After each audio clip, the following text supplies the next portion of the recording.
जब आप पुराना नियम पढ़ेंगे,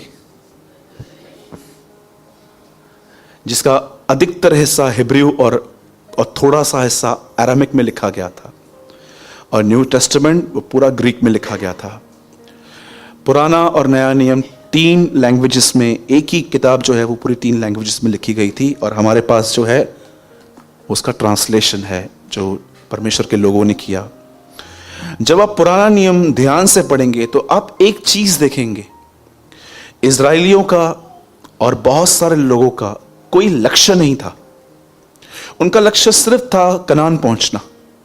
उसके बाद देखिए वो अपनी फैमिली के साथ रहते थे। पर आप में से कितने लोगों ने नए नियम के अंदर देखा कि संतों का, जो भी चेले थे प्रभु यीशु के, उनका एक लक्ष्य था।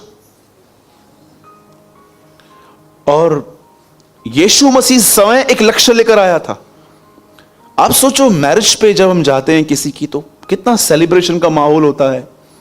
बहुत कठिन हो जाता है वहां पर खुदा से बात करना, क्योंकि इतनी चकाचौंध रोशनी, डेकोरेशन, लोगों के कपड़े, खाना पीना, इतना कुछ वहां रहता है। पर आप सोच सकते हैं कि उस शादी में भी जब यीशु गया तो वहां पर भी उसने एक कन्फेशन किया कि मेरा समय नहीं आया है। वो मैरिज पे भी अपने उस लक्ष्य के साथ बाउंड था कि परमेश्वर ने मुझे सिर्फ इन चीजों के लिए नहीं भेजा है, मेरा एक लक्ष्य है।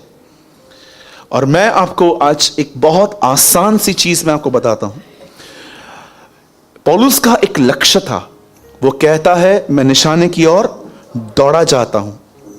आप जानते हो पौलुस को कोई भी रोक क्यों नहीं पाया उसके निशाने की तरफ दौड़ने से? जानते हो रीजन क्या था? यीशु को कितने कोड़े लगे थे? पर पौलुस की गिनती है 195। 5 बार मुझे कितने हुए? 195 हुए ना। 195 कोड़े लगे उससे। जिस शिप में वो चढ़ा वो शिप टूट गई। जहां वो चाहता था, आज तो प्रोफेसियां भी हमारे हिसाब से चाहिए हमें। उसके लिए प्रोफेसी होती थी, जहां तू जाएगा दुख और जंजीरें तैयार हैं। आज आप किसी के ऊपर प्रोफेसी कर दो, ये तो आपको झूठा भविष्यवक्ता बोल देंगे। लेकिन अगर आप किसको बोलो तू बढ़ने वाला है, ये बढ़ने वाला है, वो बढ़ने वाला है, ये मिलने वाला है, वो मिलने वाला है, आपका टाइट भी इधर ही आएगा। डू यू नो, आज प्रोफेसीज भी इंसान को अपने हिसाब से चाहिए। अगर आप थोड़ा भी उनके कैरेक्टर के बारे में बात करोगे ना, आपको लगेगा ये बंदा बड़ा रूड है यार। एक शिप टूट गई, उसके बाद लिखा गया है कि लोग उसे बुरा भला कहते थे। एक जगह कहता है, भाइयों से बचा रहूं, मेरे लिए प्रार्थना करो। क्या आप ये समझ सकते हो? एक बिलीवर भाई प्रार्थना कर रहा है कि मेरे लिए प्रार्थना करो कि मैं कुछ बिलीवर से बचा रहूं। वो कहता है भाइयों से बचा रहूं मैं, कुछ भाइयों से, क्योंकि बहुत सारे झूठे लोग मिलके आए थे। इतना प्रॉब्लम, ये तो सिर्फ आउटसाइड प्रॉब्लम्स हैं। उसके बाद मिनिस्ट्री में अलग प्रॉब्लम्स थी। कुरिन्थियों की कलीसिया जो उसने बनाई, उसके जाने के बाद जो गड़बड़ियां हुई उसमें, अच्छा वाला आदमी सॉल्व नहीं कर सकता था। उसके बाद तो छोड़ो ये बात में प्रॉब्लम, फिर कलीसिया में प्रॉब्लम, अब उसके इनसाइड एक प्रॉब्लम था। उसके बॉडी में कहां पर पेन था, और वो उसे कंटिन्यू खुदा को पुकार रहा था, पर प्रभु उसके द्वारा दूसरों को ठीक कर रहा था, उसको नहीं कर रहा था। एक ऐसा व्यक्ति जो इतनी तकलीफों में था, बाइबल बताती है वो बढ़ता गया, बढ़ता गया। मैं आपको बताना चाहता हूं, अगर यीशु मसीह के बाद कोई किसी ने इस शब्द का प्रयोग किया है, मेरा पीछा करो, तो वो पौलुस है। 10,000 अन्य भाषाओं में बोलता हूं, 30 से स्वर्ग में उठा लिया गया हूं। वो मुर्दों को जिलाया था, पूरे एशिया में उसने कलीसियाएं बनाई थी, और वो खुदा के साथ चलता था। उसे अभिषेक इंपार्ट करना आता था। वो अपने लोगों को रुमालों में अभिषेक डाल के बोलता रहा, जाओ बीमारों पर रख दो जो यहां पर नहीं आ पा रहे हैं। आप समझ सकते हो वो कैसा खुदा का खादिम था। कोई चीज उसे रोक नहीं पाई। जानते हो रीजन क्या था? उसके लाइफ में एक प्रिंसिपल था, एक सिद्धांत था जो हमारे जिंदगियों में दूर दूर तक नहीं है। वो कभी भी कल को आज में नहीं लाता था। सबसे मेन थिंग ये थी। आज आप लोगों से मिलो, वो आपको पास्ट के लिए बहुत कुछ बताएंगे। यार ऐसा हुआ, ऐसा हुआ, ऐसा हुआ। Brother I am completely agree, आपके साथ बुरा हुआ, पर इसको होल्ड करके क्यों पकड़ा है तूने? इतने सारे लोग हैं, इसलिए वो कहता है जो बातें हो गई मैं उन्हें भूल कर मैं आगे की ओर दौड़ता हूं, मैं अपने निशाने की ओर दौड़ा चाहता हूं, मैं उस इनाम को पाना चाहता हूं जिसके लिए प्रभु ने मुझे पकड़ा था। कितने लोग हैं जो से ग्रिप करके रखते हैं अपने आप को? हां, यीशु मसीह ने कहा जब तुम प्रार्थना करो और जब तुम परीक्षा में पड़ जाओ तो कहो हमें बुराई से बचा। क्यों? क्योंकि राज्य पराक्रम तुझे ही ताकत है बचाने की हमें। कितने लोग हैं यहां पर, मुझे सच बताइए, खुदा को कहते हैं खुदा ये विचार छोड़ नहीं रहे मुझे कुछ, मैं परीक्षा में पड़ जाता हूं, घंटों भर कुछ सोचता रहता हूं, जब बुराई में न ला, परीक्षा में न ला, परंतु बुराई से बचा। यीशु कहता है परीक्षाएं आएंगी पर खुदा से कहो उस परीक्षाओं में बुराई न करूं, क्योंकि राज्य पराक्रम, इंग्लिश में लिखा गया है पावर। प्रभु मैं प्रार्थना करता हूं मुझे बचाइए, क्योंकि आपके पास ही ताकत है मुझे बचाने की। Kingdom, power, glory belongs to you O God the father.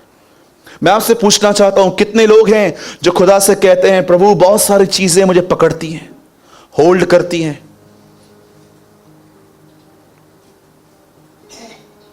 सोचो, मेरे से इसने ऐसा किया, मेरे से इसने ऐसा किया। 100% एग्री हैं, कुछ लोग करते हैं, पर क्या आप इधर ही ठहर जाओगे? याद रखिए, पुरानी दाखरस खुदा कभी नई मशकों में नहीं भरेगा, और नई दाखरस पुरानी मशकों में भरेगा। वो क्या होगा? पुराने जमाने में, उन दिनों में एक चमड़ी होती थी बकरी की, जिसको वो धागे से सीते थे। वाइन स्किन्स कहते हैं उसको इंग्लिश में। उसके अंदर वो दाखरस को जमा करते थे, क्योंकि उसमें वो ताजी पड़ी रहती थी। वहां पर वो कहता है कोई भी व्यक्ति नई दाखरस पुरानी मशकों में नहीं डालेगा। क्या होगा? बस्ट हो जाएंगी।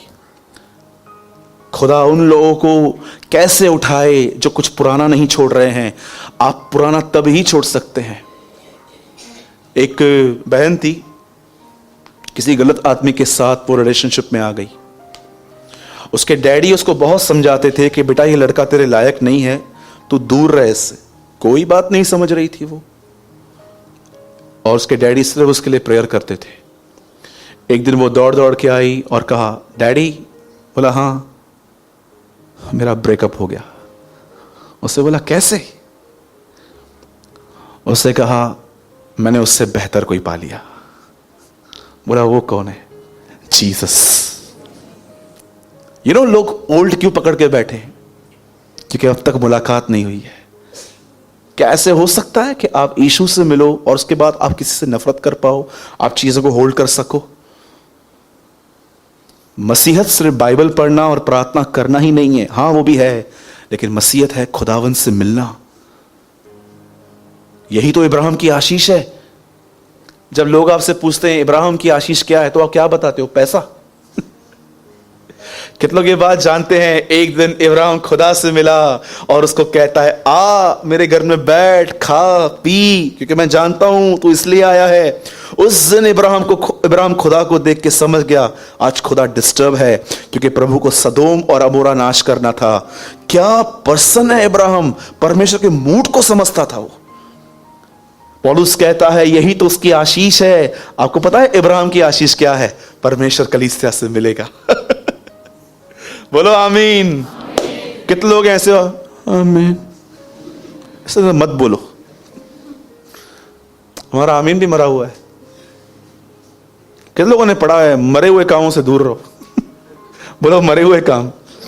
अच्छे काम बुरे काम सुने थे, नया नियम मरे हुए काम भी बताता। बोलो मरा हुआ काम। जानना चाहते हैं मरे हुए काम क्या होते हैं? पैसा दो नहीं तो आशीष नहीं मिलेगी। आंटी दो।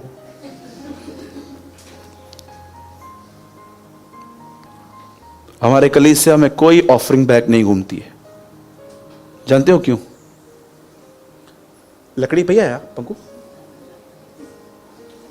काई भी। हाँ प्रेज द लॉर्ड। सच्ची में ये इंजीनियर है। मुझे ऐसा लगता है ये लकड़ी क्या होती है? Offering bag. ये मेरे हाथ में गन, पैसा दे। सुरता पुटा वापस आ जाओ, गया नोट ना Vijay. Show me in the one place in the Bible, मुझे बाइबल में एक जगह बताओ जहां पर यीशु ने ऑफरिंग बैग्स घुमाई। भाई सब करते हैं ना। मैंने प्रभु से कहा था, हे पकड़ ऑफरिंग बैग। मैंने प्रभु से कहा था, प्रभु अगर कोई ऐसी चीज जिसे पूरी दुनिया फॉलो करती है पर वो बाइबल में नहीं है, मैं फॉलो नहीं करूंगा। Understand? We believe in offering. हम विश्वास करते हैं कि पैसा चाहिए, लेकिन हम जानते हैं वो हर्ष से देना है। और आप मुझे बताओ, ये हर्ष से देना कैसे हुआ? हर्ष से तो वो होता है कि जो खुद आके कहे, यार कहाँ है बॉक्स, मैंने ब्लेसिंग पाई है खुदा के कलाम से, मैं डालूंगा। इसको कहते हैं, उसे कहते हैं गुप्त में। ठीक है? तो बोलो, जो चीजें हो गई उन्हें भूलना है। नहीं भूल पा रहा हूं तो प्रभु से मदद मांगिए। वो बड़ा मददगार है, वो बड़ा दयालु है। अरे आपको घूरे से उठा के ऊपर रखेगा वो, उससे मांगो। बड़ा दयालु है वो। आप उतना पाना नहीं जानते जितना वो आपको देना जानता है। उससे मांगो, छोड़ दो। क्या सीखो याकूब से। पहले पेट के अंदर भाई का पैर पकड़ा, एक दिन अपने बाप का पकड़ा, अंत में खुदा का पकड़ लिया। पर सब पैर छोड़ दो, अब परमेश्वर को पकड़ो। होल्ड जीसस और देखो सब कुछ तुम्हारा है। अगर आप चाहते हो कि यीशु का सब कुछ आपका हो, तो पहले आप अपना सब यीशु का कर दो। ठीक है?